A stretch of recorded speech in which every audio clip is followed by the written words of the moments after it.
Salut à toutes et tous, c'est Jaf. Aujourd'hui dans Bibi Blabla, nous allons parler du cas Billie Eilish et sa soi-disant musique de chambre. Voilà, donc je voulais faire un tout petit Bibi Blabla là-dessus, puisque en fait on a vu un petit peu pas mal sur les réseaux sociaux qu'elle a tapé 5 Grammy Awards. Et en fait, ils ont mis en avant à chaque fois dans la com qu'elle avait fait sa musique dans sa chambre et ça lui a permis d'accéder au statut de star. Alors, je ne vais pas mettre en doute, je ne vais pas mettre en cause la musique de Billie Eilish. Voilà, c'est une question de goût, donc moi je ne vais pas rentrer dedans. Je vais juste rentrer dans l'utilisation que l'on fait de ça. Alors, oui, c'est vrai, sa musique a été enregistrée dans sa chambre. Maintenant, c'est de la pop électro, donc pour avoir écouté, passé en revue pas mal de titres, je pense que 95% des instruments sont des instruments virtuels, donc des boucles, des samples, et que je pense qu'il a été enregistré dans sa chambre, ce sont les voix uniquement. Donc je ne veux pas minimiser, mais enfin bon, on parle d'enregistrement, de production dans une chambre pour devenir une star, mais attention, là on parle d'un style de musique qui est très particulier, de la pop électro, donc c'est comme des instrus hip-hop, 80%, 90% des instrus hip-hop sont faits sur un ordinateur, avec des boucles, avec des samples, avec des instruments virtuels, donc pas de quoi révolutionner, je dirais, la production et de dire oui, je l'ai fait dans ma chambre. Oui, tu l'as fait dans ta chambre parce que ce sont que des choses que tu avais sur ton ordinateur. Voilà. Donc forcément, ça pose un problème pour les musiciens qui font de la pop, qui font du rock, qui font du métal, qui donc ont besoin d'enregistrer des instruments réels avec des moyens identiques à Billie Eilish.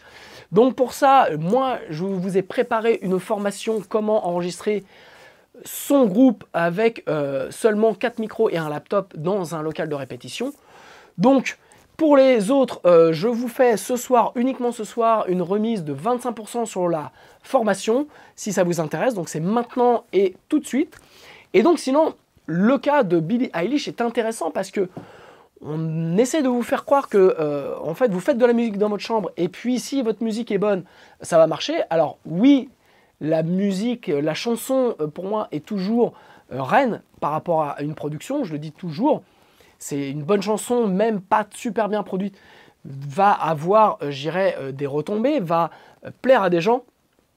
Maintenant, dans le cas de Billie Eilish, si vous regardez un petit peu sur Wikipédia, si vous vous penchez un petit peu sur son histoire, vous allez vous rendre compte qu'en fait, il n'y a rien de laissé au hasard.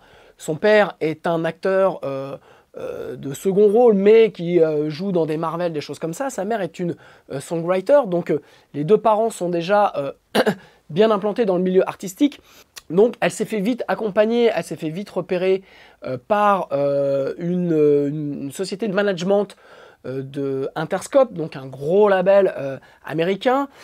Ensuite, ils ont embauché une styliste qui lui a permis d'avoir des deals avec Chanel.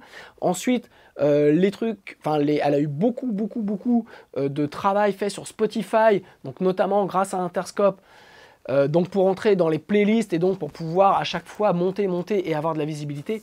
Bref, ce que je veux vous dire par là, c'est que derrière ce soi-disant conte de fées où vous avez fait votre musique dans votre chambre et vous devenez une star, il y a des équipes, il y a des stratégies, il y a vraiment une envie de réussir et il y a un parcours du combattant, un parcours professionnel qui ne relève pas du conte de fées. Alors, voilà, je voulais faire juste simple parce qu'on voit ça. C'est vrai qu'on peut se dire, ouais, on a 5 Grammy Awards, donc moi, demain, dans ma chambre, je vais le faire. Bah, je vous le souhaite, sincèrement, je vous le souhaite, mais n'oubliez pas que derrière, c'est de la stratégie, que derrière, c'est du contact, que derrière, c'est des gens qui vont travailler, qui vont vous permettre d'avoir du réseau. Et si vous misez que sur votre musique, même si elle est géniale, vous allez sûrement avoir des déceptions. Donc voilà, c'est juste ce que je voulais vous dire ce soir. Donc n'oubliez pas, pour les groupes qui veulent vraiment s'enregistrer avec peu de moyens, il y a une formation disponible, vous avez 25% de remise ce soir. Et sinon, pour les autres, vous pouvez continuer avec votre laptop, mais n'oubliez pas le réseau, les contacts, la stratégie, bref, de vous professionnaliser. Et peut-être que vous ferez le même carton que Billie Eilish. C'est tout ce que je vous souhaite. Je vous embrasse. Je vous dis à mardi pour un live sur ma chaîne YouTube. Ciao!